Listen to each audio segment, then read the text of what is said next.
This is a short presentation on the Bayesian GAN, a new paper appearing at NIPS 2017.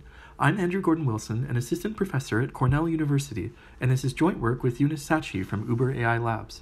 In generative adversarial networks, a generator G proposes samples from a data distribution, attempting to fool a discriminator D as part of an adversarial game. The exact minimax learning objective is shown in blue. The original paper by Goodfellow et al. Presents an analogy where a gang is producing counterfeit currency to fool the police.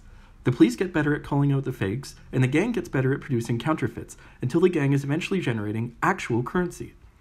GANs are particularly good at learning to sample from distributions over images, leveraging both the capacity and inductive biases of deep convolutional neural networks. We show celebrity faces sampled from a recent GAN model proposed by Karas et al. Each of these faces is entirely fictional, yet remarkably realistic.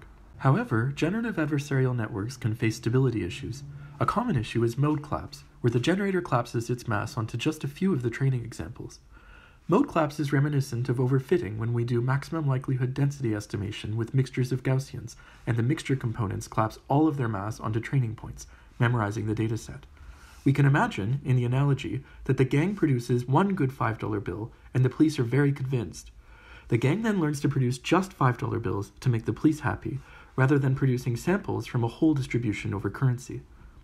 We can see, for example, that these generated images of flowers have very little diversity. In the next row, we can see that the generator shifts between different modes as training proceeds, but never captures the full multimodal distribution at any training iteration.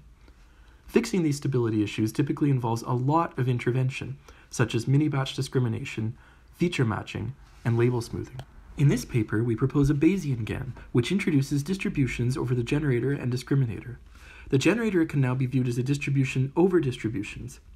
In our formulation, the proposed likelihood is inspired by using the discriminator as a link function, much like how a logistic sigmoid is chosen as a link function in logistic regression.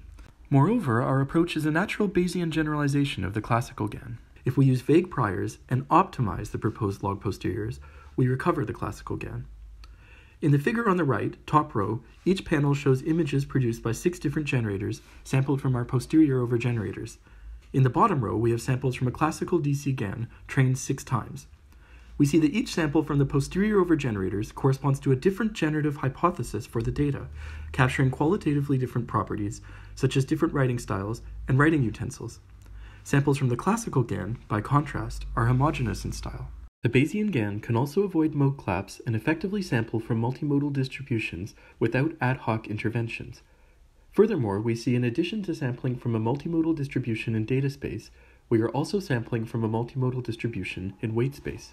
The Bayesian GAN is especially effective at semi-supervised learning, where we see it is possible to achieve state-of-the-art results with even less than 1% of the training labels. We've proposed a Bayesian formulation for generative adversarial networks with particularly promising performance on semi-supervised classification problems and minimal human intervention. Future directions include new inference procedures, different neural architectures, different priors, and new applications. Code is available, and we look forward to seeing you at NIPS.